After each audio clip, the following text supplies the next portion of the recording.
Robot vacuum cleaner लेने को plan कर रहे हो तो इस वीडियो में जानोगे कि क्या एडवांटेज है, डिसएडवांटेज है, क्या चीज़ों का ध्यान रखना है खरीदते वक्त, क्या सेक्शन पावर होना चाहिए, क्या बैटरी लाइफ होनी चाहिए, क्या क्या डिज़ाइन मिस्टेक है जो अवॉइड करनी है, कौन कौन से रोबोट वैक्यूम क्लीनर इंडिया में अवेलेबल है। चलो वीडियो शुरू करते हैं और जानते हैं एडवांटेज और disadvantage of robot vacuum cleaner. सबसे बड़ा एडवांटेज है कि आप बड़ी सिटी में रह रहे हो, मेड से रोज रोज किचकिच नहीं चाहते हो, तो यह रोबोट वैक्यूम क्लीनर वो किचकिच को बंद कर देता है। क्यों? क्योंकि यह आपको पूरे घर के फ्लोर प्लान को रीड कर देता है और झाड़ू और पोछा दोनों लगाता है। 100% रोज एक ही टाइम पर आपको घर की क्लीनिंग होती रहेगी। फिर मेड आ रही है, टाइम से नहीं आ रही है तो फ़र्क नहीं पड़ेगा। साथ में इंडियन घरों में पोछा लगता ही लगता है, तो आजकल की मॉपिंग मशीन आ गई है जो बहुत अच्छा पोछा लगाती है। सेकेंड प्लस पॉइंट है कि यह फिक्स पैटर्न में क्लीनिंग करता है। उसके ऊपर एक कैमरा लगा होता है जो पूरा फ्लोर का प्लान रीड कर देता है आपके घर का, और एक ही पैटर्न बन जाता है साफ़ करने का। तो आपको टेंशन लेने की ज़रूरत नहीं है, क्योंकि हर कोना साफ़ होगा ही होगा, और कोई ऑब्जेक्ट पड़ा है तो उसे डिटेक्ट कर लेता है उससे, और टकराता नहीं है और ना ही रुकता है, ना ही ऊपर चढ़ता है। तो वह डिटेक्ट करके अच्छे आसपास क्लीन कर देता है। उतना एरिया वह छोड़ देता है, तो कोई बड़ा ऑब्जेक्ट आपका फ्लोर पर नहीं छोड़ना है जब आपको क्लीनिंग करवानी है। थर्ड प्लस पॉइंट है कि इसको सैलरी नहीं देनी पड़ती। यह वन टाइम इन्वेस्टमेंट है। आप एक बार खरीदो और प्लग पॉइंट से कनेक्ट कर दो, यह लाइफ लॉन्ग क्लीनिंग करके देगा। अगर आपको इसको मेंटेन कर रहे हो तो हर महीने की मेड की सैलरी देने से तो बच सकते हो। अब बात करते हैं इस डिसएडवांटेज की। हर प्रोडक्ट के कुछ ना कुछ डिसएडवांटेज होते ही होते, इसका भी डिसएडवांटेज है। सबसे पहला डिसएडवांटेज है कि अगर आप फ्लैट में नहीं रह रहे हो, आप बंगलो या मल्टी स्टोरी में रह रहे हो, तो यह स्टेयरकेस नहीं चढ़ सकता है। तो आपको हर फ्लोर पर रोबो क्लीनर अलग अलग रखना ही पड़ेगा, तो वो उसके फ्लोर के प्लान को रीड करके क्लीन करेगा। हर फ्लोर के लिए रखना परेशानीजनक हो सकता है, और अलग अलग प्लान करना है तो वैसा भी कर सकते हो। सेकेंड डिसएडवांटेज है कि हाइट ऑफ रोबो क्लीनर की हाइट 4 इंचेस रहती है, और 5 इंचेस और 6 इंचेस वाले भी मॉडल आते हैं। तो आपको सोफ़ा हो गया और बेड हो गया, उसके नीचे क्लियर स्पेस नहीं है, 3 इंच की है या 2 इंच की स्पेस ही है, तो वो उसके अंदर जाकर साफ़ नहीं कर पाएगा। तो वो एरिया कहीं ना कहीं क्लीनिंग में छूट जाएगा, तो वो खुद से साफ़ करना पड़ेगा या कोई बाई रखनी ही पड़ेगी। मैं इसे 100% मेड को रिप्लेस कर दे ऐसा नहीं कह सकती हूँ, पर यह 80% आपका काम कर देगा। तो आपके मेड के प्राइजेस आप कम कर सकते हो। ऊपर दीवारें, जाले साफ़ करना, फर्नीचर साफ़ करना, अगर खुद साफ़ नहीं करना चाहते हो तो मेड को रखना ही पड़ेगा। थर्ड डिसएडवांटेज है कि कोई आपके यहाँ शरारती पेट है जो बिल्कुल पीछे पड़ जाएगा रोबो क्लीनर की सफाई करते समय, और तब तक नहीं रुकेगा तब तक उसे तोड़ ना दे। फिर वैक्यूम क्लीनर अवॉइड ही करें। यह पेट के हेयर्स को साफ करने में बहुत हेल्पफुल रहेगा, पर फिर भी शरारती पेट है तो उसको आपको ट्रेन करना ही पड़ेगा। अब बात करते हैं कौन सी चीज़ों का ध्यान रखना है रोबोट क्लीनर खरीदने के पहले। सबसे पहले बात करते हैं types of robo cleaner. Generally India में 2 टाइप के वैक्यूम क्लीनर मिलते हैं। सबसे पहले है ऑटोडॉक वाला है, और दूसरा है नॉर्मली रोबो क्लीनर। ऑटोडॉक वाले का मतलब क्या होता है, इसमें पानी का बीन और डस्टबिन, उसमें एक बड़ा सा डस्टबिन अटैच होता है चार्जिंग स्टेशन के वहाँ, कि जब भी रोबो क्लीनर सफाई करके अपने चार्जिंग स्टेशन आएगा तो वहाँ से पानी को ऑटोमेटिकली चेंज कर देता है, और डस्टबिन में जो कचरा है कलेक्ट करके लेके आता है वो उसे सक कर लेता है। और जो नॉर्मल रोबो क्लीनर आता है उसमें ये फीचर नहीं मिलते हैं। इसमें आपको मैनुअली पानी को फिल करना पड़ता है, और डस्टबिन को जो बीन होता है उसे आपको मैनुअली निकाल कर क्लीन करना पड़ता है, और यह जनरली आपको 2 से 3 दिन में करना पड़ता है। और ऑटो डॉक वाले में 2 से 3 महीने तक आपको डस्टबिन क्लीन करना पड़े, और पानी आप हर हफ्ते 10 दिन में चेंज कर सकते हो। अगर बजट इशू नहीं है तो ऑटो डॉक वाला ले, वरना आप नॉर्मल रोबो क्लीनर भी ले सकते हैं। नेक्स्ट हम बात करते हैं technology of robo cleaner. India में जनरली 2 टाइप के मिल रहे हैं, एक है लाइट आर और दूसरा है कैमरा बेस्ड। कैमरा बेस्ड जो होता है उसमें लाइट आर नहीं होता है।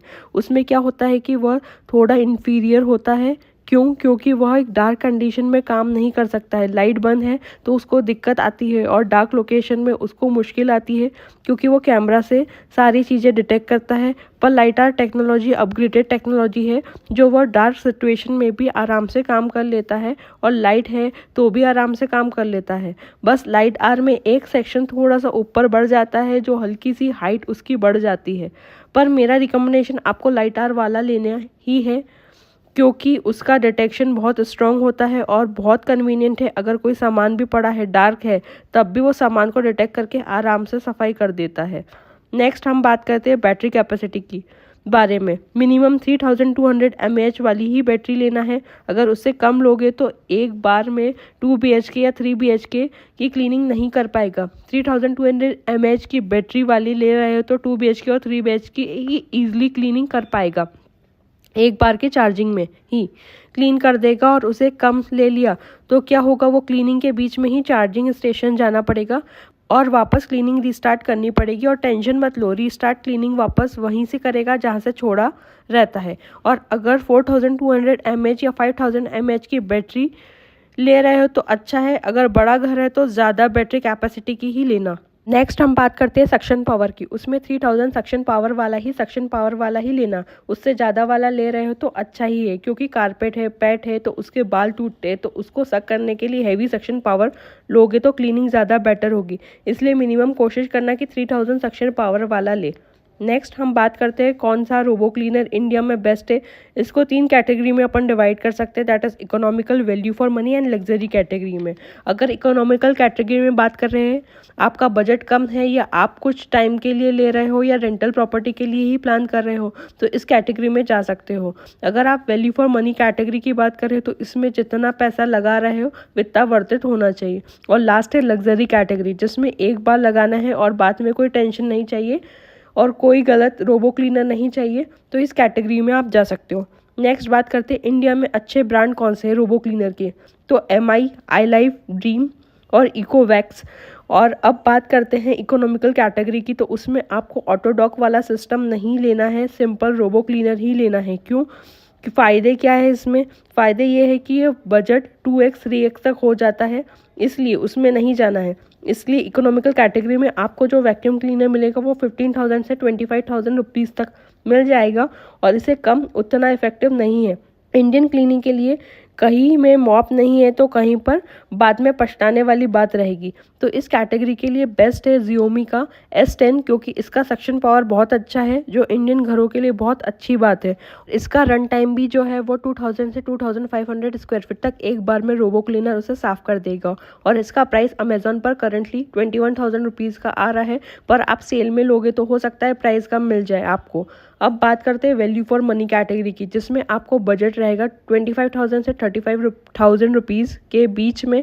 इसमें आप दोनों ऑप्शन ले सकते हो, ऑटोडॉक वाला और विदाउट ऑटोडॉक वाला। इसमें आपको देखना है कि विदाउट ऑटोडॉक वाला लेंगे तो रोज डस्टबिन साफ करनी है या पानी चेंज करना है, तो वही विद डॉक वाला लेंगे तो नहीं करना पड़ेगा। इसमें बेस्ट प्रोडक्ट की बात करें तो इकोवेव्स N10, क्योंकि इसका आज खरीद सकते हो और फिर अपग्रेड भी कर सकते हो। मान लीजिए आज खरीदा विदाउट डॉक वाला, पर बाद में रोज मेंटेन नहीं हो पा रहा है, तो आप इसे अपग्रेड कर कर इसका डॉक खरीद सकते हो, जो इकोवैक्स N10 प्लस बन जाएगा।